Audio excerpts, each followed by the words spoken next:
क्या आप इस तस्वीर को दिखाकर सिस्टम के गाल पे हमारे माध्यम से करारा तमाचा मार सकते हैं? पत्रकार मुकेश चंद्राकर छत्तीसगढ़ के बीजापुर की खराब सड़कों पर छपी एक रिपोर्ट से मुकेश का नाम जुड़ता है और रिपोर्ट छपने के 10 दिन के अंदर उनकी हत्या हो जाती है। भ्रष्टाचार से लेकर तस्करी और आदिवासियों की आवाज उठाने वाले मुकेश की बॉडी लोकल ठेकेदार के सेप्टिक टैंक से मिली। मुकेश के साथ क्या हुआ होगा? बस्तर और आसपास की रिपोर्टिंग करने में क्या खतरे और चुनौतियां आती हैं? ऐसे ही सवालों को जानने के लिए हमारे साथ मौजूद हैं छत्तीसगढ़ के 3 पत्रकार जो लंबे समय से बस्तर सहित आसपास के इलाकों की रिपोर्टिंग कर रहे हैं। मुकेश चंद्राकर के करीबी भी रहे हैं। बस्तर जो है एक युद्ध क्षेत्र है। जब भी ऐसी घटनाएं होती हैं तो बोलते हैं कि ये पत्रकारिता छोड़ दो, कहीं ठेला वेला लगा लेते हैं। 1 महीने हो गए, घर नहीं जा पाया। छोड़ दे बेटा, ये सब कोई काम का नहीं है। देख रहे हो कैसे हो रहा है। सवालों की शुरुआत मुकेश चंद्राकर से ही करते हैं। उनके साथ क्या हुआ होगा? उनकी रिपोर्टिंग कैसी रहती थी और हत्या से पहले उन्होंने आप लोगों से कुछ डिस्कस किया था क्या? देखिए, हत्या से पहले की अगर बात करें तो जिस दिन 1 जनवरी को उसकी हत्या हुई है, रात को 9 बजे से मुकेश का जो लोकेशन है वो आउट हो गया था। 1 बजे 1 तारीख को ही तकरीबन 1:39 को मेरे से लगभग 1 मिनट 35-40 सेकंड मेरे से बात हुई थी। उस दिन मुकेश का फोन आया था और मुकेश ने मुझसे कहा था कि दादा, अब हम लोग काफी दिन से मिले नहीं हैं और 31 भी चला गया। 31 में मैं बाहर था, तो 1 जनवरी है, आकर सब मिलकर न्यू ईयर का पार्टी करते हैं। तो उसके बाद ये मेरी लास्ट बात था, उसी दिन 1 तारीख का ही लास्ट बात था। उसके बाद मेरी बात नहीं हुई क्योंकि मैं थोड़ा सा रिपोर्टिंग के लिए साइड में चला गया था। उनके साथ क्या हुआ होगा अगर चेतन जी आपको बताना हो पूरा, ये जो हत्या के पहले और बाद की, क्या उनके साथ क्या कुछ हुआ? और मैं यहाँ अकेला ही था, मतलब जो हमारी टीम थी 4-5 लोगों की, उसमें से दादा दोनों तो बाहर थे। मैं मुकेश के भाई युकेश उनके साथ लगातार संपर्क में था, सुबह से लेकर रात उन्हीं के साथ में था। जैसे ही हमको पता चला मिसिंग का, पहले हम लोगों ने जैसे कॉल नहीं लग रहा था तो पहले मिसिंग के लिए पुलिस थाने में जाकर रिपोर्ट दर्ज कराई। हमने बताया कि हमारा छोटा भाई मोबाइल बंद है कल रात से, 1 तारीख की रात से।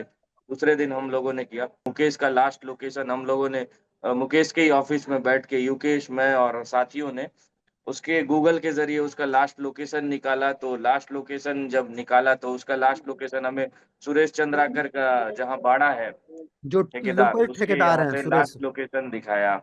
उसके बाद हम लोगों ने पुलिस को बताया कि मुकेश का लास्ट लोकेशन सुरेश चंद्राकर के बाड़े में दिखा रहा है। तो हम सभी ने वहां पर खोजबीन जारी की। वहां कई जगह पे आग जला हुआ था। आग के राख में भी हम लोगों ने टटोल कर देखा कि कुछ तो हमें साक्ष्य मिल जाए। उसके बाद कमरों की हमने तलाशी ली, आसपास घूमने लगे। जो आप पार्टी लोग के अकेले थे या प्लेट्स, पुलिस भी साथ में थी? आप नहीं लोग नहीं, हम लोग अकेले थे। जी पत्रकार से हम पुलिस लोग उस समय अकेले साथ थे, में नहीं थी। हाँ जी अकेले थे। जी फिर वहां पर जो टैंक था उसके ऊपर नई तरीके से प्लास्टर की गई थी और राइट साइड में भी प्लास्टर और कंक्रीट से आरसीसी किया गया था। तो हम गणेश भैया और मैं चर्चा कर रहे थे, यार यहाँ तो ये नया क्यों किया है। कहीं ना कहीं हमको शक जा रहा था कि किस तरीके से एक टैंक में एक ढक्कन होता है मगर वहां ढक्कन को भी पैक कर दिया गया, तो कहीं ना कहीं हमको शक लगा। फिर वहां से हम सभी लोग ऑफिस में आए, बैठे, डिसाइड किए, साथी पत्रकारों को भी बुलाया, हमारे प्रेस क्लब के जितने साथी है सभी लोगों को बुलाया। फिर डिसाइड किए कि हमें वहां शक लग रहा है, एक बार खोद के देखना चाहिए। हम तो नहीं चाह रहे थे वहां से कुछ मिले, मगर एक शंका थी मन में कि खोद के देख ले तो हम श्योर हो जाए। तो जी फिर हमने सभी ने पुलिस से बात करी और पुलिस से बात करके फिर हम सभी पहले वहां पहुंचे। फिर तहसीलदार, मजिस्ट्रेट और पुलिस के लोग वहां पर पहुंचे। फिर गाड़ी से खुदाई चालू की। उसके बाद वहां पर मुकेश हमारे भाई का बॉडी मिला। जी। और वो जो पहले की उनकी रिपोर्टिंग थी जिससे इनकी हत्या की कड़ी जोड़ी आ रही है, वो रिपोर्टिंग किस चीज के बारे में थी? और वो ठेकेदार और फिर मुकेश, ये तीनों का की कड़ी कैसे जुड़ रही है? जी देखिए, 25 से 24 तारीख के जो दिसंबर है उस समय की ये बात है। रायपुर से जो मुकेश के एनडीटीवी के पत्रकार हैं नीलेश त्रिपाठी, वे जी जी बीजापुर आए हुए थे। जी और ये गंगालूर के इलाके में मुतवेंडी और कावड़ गांव पड़ता है, सघन इलाका, नक्सली इलाका पड़ता है। वहां पर कुछ रिपोर्टिंग के लिए गए हुए थे। और जो सुरेश चंद्राकर हैं, जो ठेकेदार, जिनकी सड़क वहां पर उसी से लगी हुई जो हाईवे सड़क है, गंगालूर से नेलसनार को जोड़ती है, जी जी उसी सड़क से गुजर रहे थे ये। तो कहीं ना इनके मन में आया कि यार ये इतनी खराब सड़क इतने जल्दी अभी इसका काम चल रहा अभी से उखड़ने लग गई। तो शायद नीलेश ने इस रिपोर्ट को बनाया था कि 32 गड्ढों वाली सड़क और इसमें इतना बड़ा भ्रष्टाचार हो गया। 50 करोड़ का टेंडर था उसका जो 120 करोड़ कैसे हो गया। वो उस तो वहीं रिपोर्ट पे में इनपुट इन्हीं का था ना, मुकेश जी का इनपुट था। हाँ, तो उन पे मतलब नीलेश का भी था। नीलेश क्योंकि उस रोड पे चल ही रहे थे तो उसको भी दिख रहा था कि रोड किस तरीके से उखड़ा हुआ है। खबर बनाना चाहिए, न्याय की बात है तो खबर तो बनता है। अगर ऐसे भ्रष्टाचार को अंजाम कोई ठेकेदार दे रहा है तो खबर लगा उनके मन में, तो उन्होंने खबर बनाया और 25 को उन्होंने प्रसारित करी एनडीटीवी में। उसके बाद जो प्रदेश के पीडब्ल्यूडी के मंत्री अरुण साह उन्होंने उस रोड पे जांच टीम गठित करी। और जी। फिर दूसरे संभाग से जो सुपरिटेंडेंट इंजीनियर होते हैं, एग्जीक्यूटिव इंजीनियर, उनको लेकर एक जांच टीम बनाई।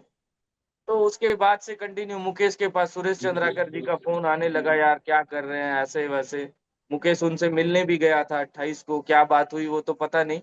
लेकिन कहीं ना कहीं ये तार पूरा वहीं से जुड़ा और जिस तरीके से रिपोर्ट भी आई है तो कहीं ना कहीं जो करोड़ों का भ्रष्टाचार है उसी को लेकर सुरेश नाराज था और इसी कारण से उन्होंने हमारे भाई की हत्या की है।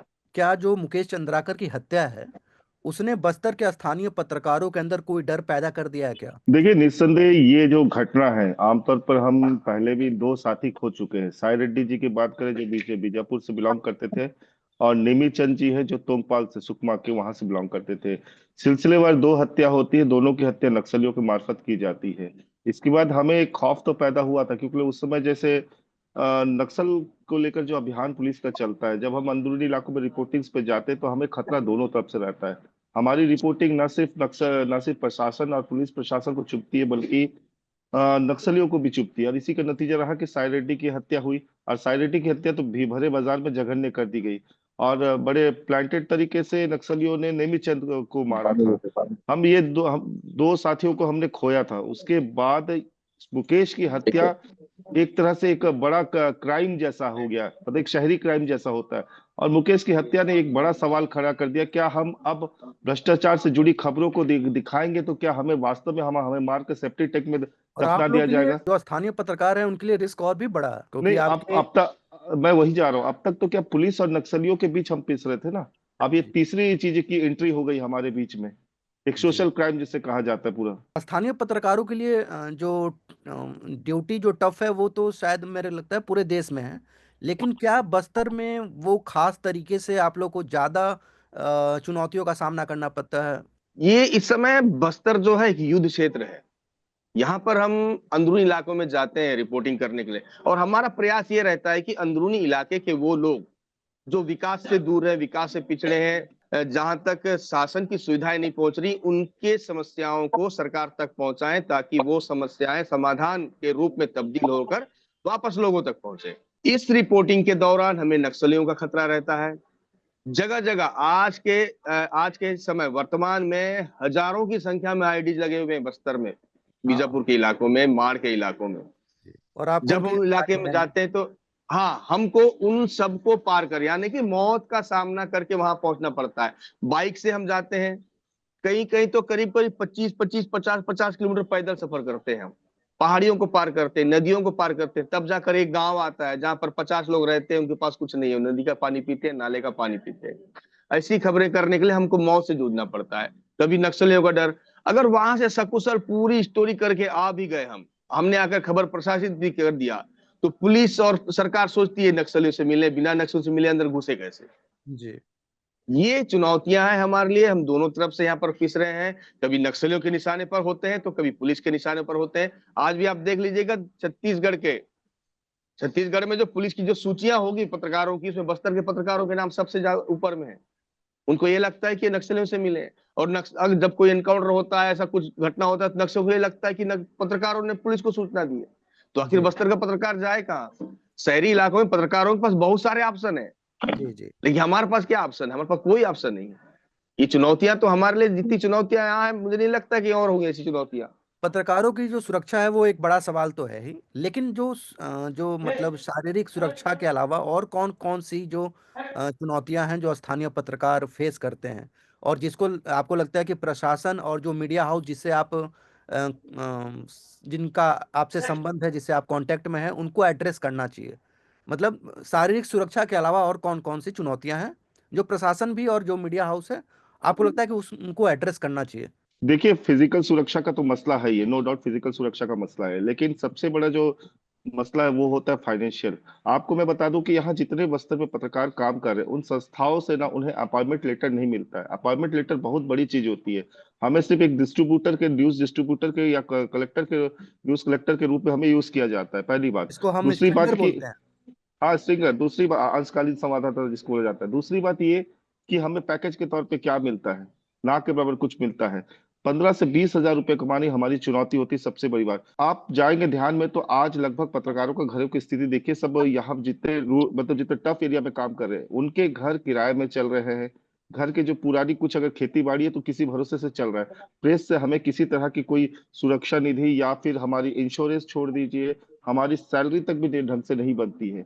अगर आप बताना चाहें तो महीना एक आम पत्रकार का कितना बन जाता है? प्रेस की अगर बात करूं तो बमुश्किल 10 हजार भी नहीं बनता है। मीडिया संस्थान वो अखबार का हो या फिर इलेक्ट्रॉनिक का हो, वो अपने संवाददाता को एक निश्चित एक मानदेय फिक्स कर निश्चित करता है वो, कि आपको ये अमाउंट दिया जाएगा, वो आपको वेतन के जरिए दिए जाए या ऑफिस के खर्चे के कुछ भी इस तरह से देते हैं।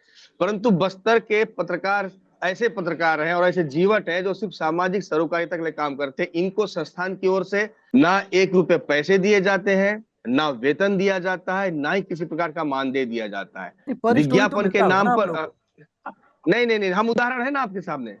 22 साल से काम कर रहे हैं हम, 22 साल से आप काम कर रहे हैं। अगर किसी संस्थान ने हमको 1 रुपए भी दिया हो तो बता दीजिए। देखिए, अगर हम आज इस फील्ड को छोड़ देंगे ना, जी, हम आज इस फील्ड को छोड़ देंगे ना, बस्तर ना देश के नक्शे से आधा गायब हो जाएगा। आप लोगों के जो इनपुट पे स्टोरीज लिखते हैं, जो दिल्ली या रायपुर के जो पत्रकार हैं, जो रिपोर्टर, बड़े रिपोर्टर हैं, क्या आपको लगता है कि स्टोरी में एनफ क्रेडिबिलिटी मिल जाता है आप लोगों को? मैं यहीं से इस चीज को बताना चाह रहा हूं आपको। देखिए, बस्तर का पत्रकार किस तरह यूज होता है, और उसका एक उदाहरण है मुकेश चंद्राकर। जिस स्टोरी की वजह से मुकेश चंद्राकर की हत्या हुई है, उस स्टोरी से मुकेश चंद्राकर का दूर दूर तक कोई लेना देना नहीं, कोई लेना देना। नाम ना तो ही कहीं नहीं मुकेश दिखा मुझे। चंद्राकर ने, हाँ, ना तो मुकेश चंद्राकर ने उस स्टोरी को की थी और ना ही उस स्टोरी के लिए वो गया हुआ था। उसका जो मीडिया संस्थान है, उसने आदमी भेजा था, उसने खबर बनाया, उसने खबर चलाया। दोनों एक ही संस्थान से है। लोकल इस पे ठेकेदार एक जिसने हत्या की है, उसका यही कहना था कि तुम्हारा संस्थान है, तुम्हारा रिपोर्टर है, तुम लेकर आए हो और तुमने करवाया है। ये गाइड, अच्छा, ये इस पे होता है बस्तर के पत्रकार के। छत्तीसगढ़ में पत्रकारों के लिए एक पत्रकार सुरक्षा कानून तैयार किया गया था बघेल जी की सरकार में, और जो कुछ हद तक बस्तर जैसे इलाकों के पत्रकारों को ध्यान में रखकर बनाया गया था। तो वो कानून आज कारगर है क्या? शायद 2023 में आई थिंक बनाया गया था ये। तो वो कारगर है? जमीन पर कुछ दिखता है ये पत्रकार सुरक्षा कानून?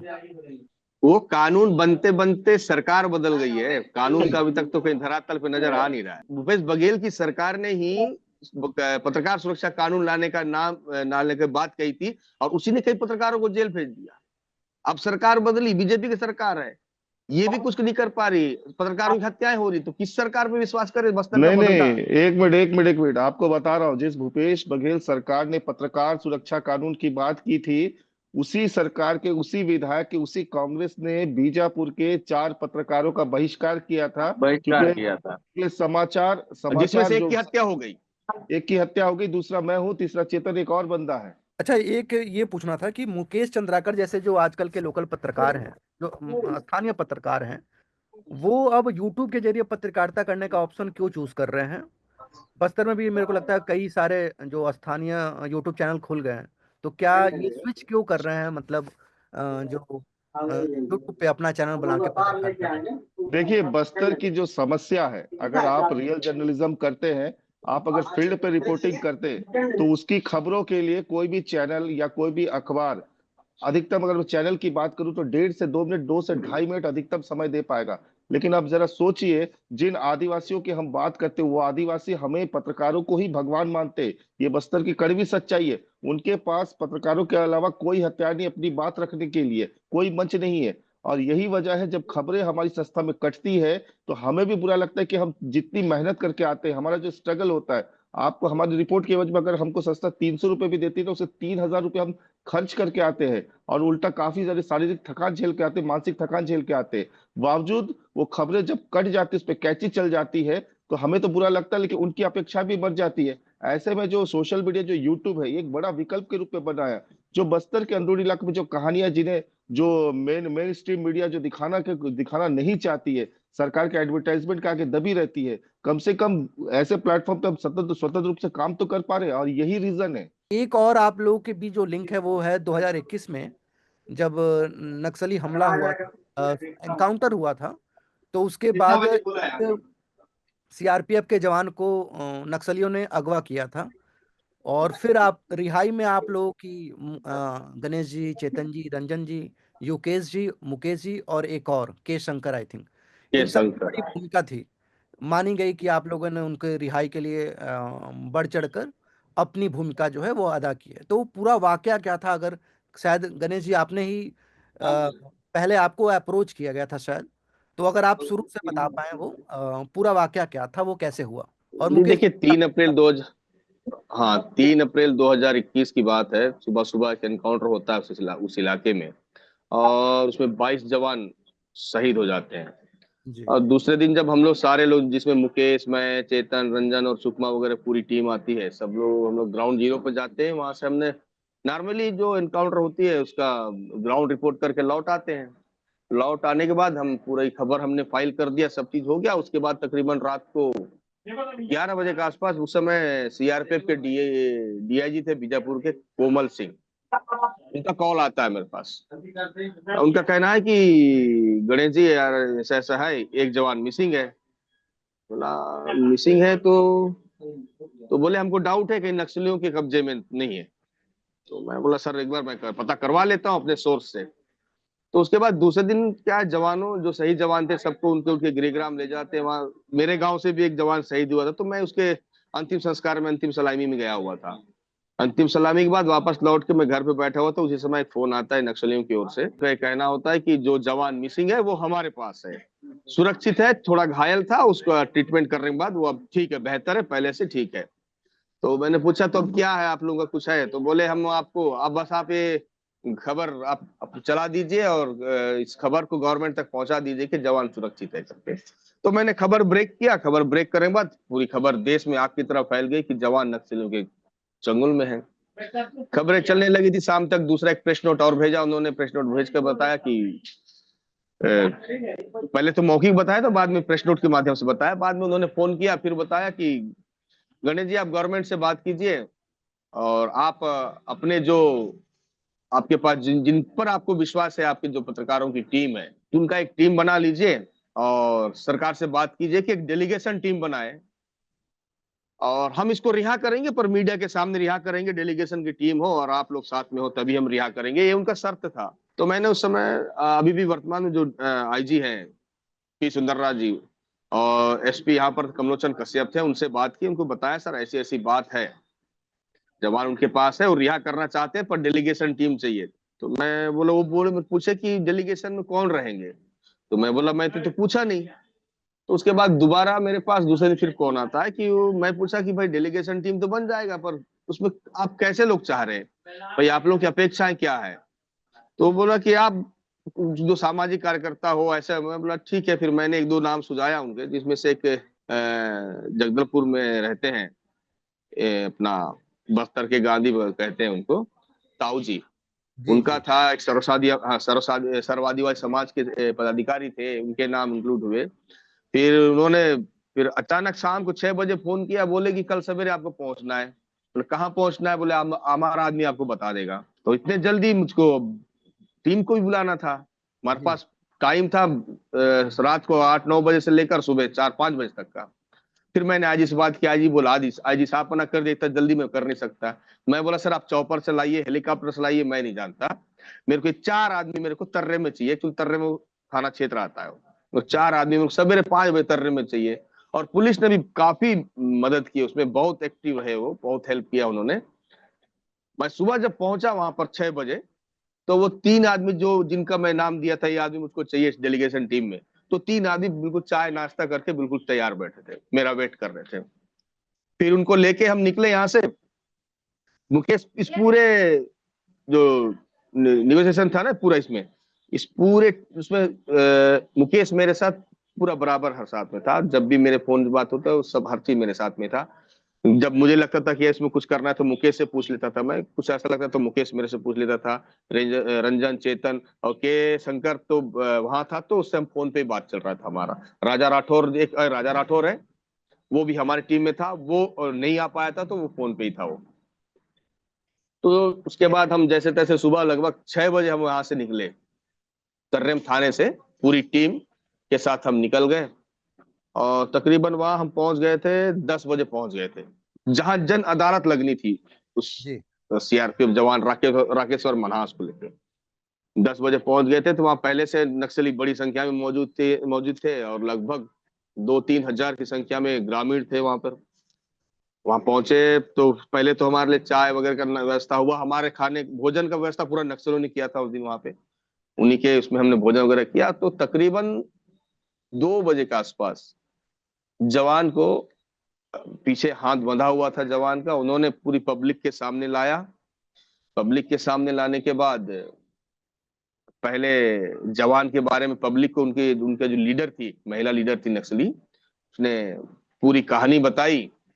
कहानी बताने के बाद उसको, जवान को रिहा रिहा नहीं किया गया उस समय, मतलब हाथों में जो रस्सी बांधी गई थी उसे खोल दिया गया। जी। खोलने के बाद जन अदालत में एक तो क्या होता है नक्सलियों का, जब भी किसी का जन अदालत लगाया जाता है तो पब्लिक से जो नक्सली कमांडर होते हैं वो ये पूछते हैं कि पहले इसके बारे में बताया जाता है कि भाई ये राकेश्वर मनहास है, यहाँ इनकाउंटर हुआ था और वहां से हमने इसे पकड़ा है और इसके ऊपर ये आरोप है और इसने इन बातों को स्वीकारा है, इन बातों को नहीं। तो वहां बोलते हैं कि भैया इसको मारने के लिए कितने लोग तैयार हैं, इसके इसकी हत्या करना है तो कितने लोग आप अपनी इच्छा जाहिर करते हैं कि कितने लोग हामी भर रहे हैं इसको मारना है। तो जब हत्या वाली बात आई तो लगभग हमने गिना था 18 या 22 लोग ऐसे थे जिन्होंने ऐसे हाथ खड़े किया कि हाँ ठीक है इनकी हत्या कर दो। उनको छोड़ के बाकी सारे लोग बोले कि नहीं, छोड़ दो, जाने दो। पर लटक गया बीच में बात ये कि यार हत्या वाला भी बात है, मार दो करके। तो फिर मैं उनसे बात किया, उसके बाद तो रिहा कर दिए। बोले सबके सामने, बोले मीडिया वाले आए, मेरा नाम लिए, सब बोले इन लोग आए हैं, सब पत्रकार लोग आए हैं, ये ताऊ जी है, ये आए हैं सब, तो छोड़ देते हैं। तो उसके बाद 2-3 लोग खड़े हो गए, नहीं नहीं ऐसा कैसे छोड़ देंगे, हमारे लोग अगर पुलिस के हाथ लगते इन लोग छोड़ देते क्या, इन लोग तो मार देते ना, आप कैसे छोड़ दोगे, ये तर्क देने लग गए। हम घबरा गए उस समय, तो यार पूरा गणित गड़बड़ हो रहा है। तो फिर वो नक्सली जो कमांडर थे उसको मैं बोला, देखिए, उनको समझाया अच्छे से, अगर ये स्थितियां होगी, आप मीडिया को बुला लिए हो, डेलीगेशन टीम बुला लिए हो, उसके बाद अगर मारने की बात करोगे तो आने वाले समय में बहुत दिक्कतें होंगी। तो वो बोले नहीं नहीं ठीक है हम बात करते। फिर वो बात किए, बताए कि बोले नहीं ये जम्मू कश्मीर का है, कश्मीर जी। में भी ऐसे ही हालत है, बस्तर जैसे हालत कश्मीर में भी है, आप लोग समझिए इस बात को।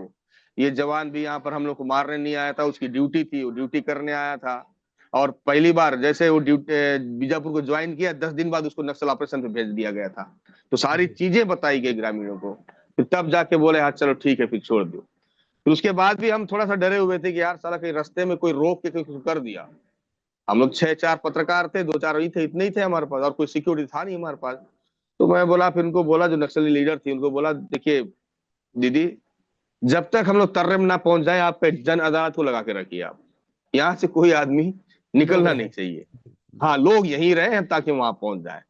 तो इस तरह से हम लोग तकरीबन शाम को 5:30 बजे जवान को लेकर वापस तर्रेम पहुंचे। कि एक बस्तर के पत्रकार जो कि ग्राउंड पर कवर कर रहा हर खबर को, तमाम चुनौतियों के बावजूद, आपका क्या, और आपने अपने साथी को खोया है जो कि आप रेगुलर आप सब एक साथ काम करते हैं, तो आपका क्या ये रहेगा कि मैसेज क्या रहेगा, या अपनी अगर बात रखनी हो प्रशासन से, सरकार से, और जिन मीडिया संस्थानों के लिए आप काम करते हैं, अगर एकदम संक्षेप में अगर अपनी बात बतानी हो कि क्या संदेश रहेगा। मैं मीडिया संस्थान, प्रशासन और सरकार से मेरी तो इतनी दरखास्त थी कि हम पहले भी साथी खोए, अभी भी एक साथी खोए, कम से कम आप हमारी जो जमीनी रिपोर्टिंग होती है, खबरों को संज्ञान में लिया करिए। हमें कुछ सुविधा दे ना दे, लेकिन संस्थान खबरों को उचित स्थान दे, उनसे निवेदन है।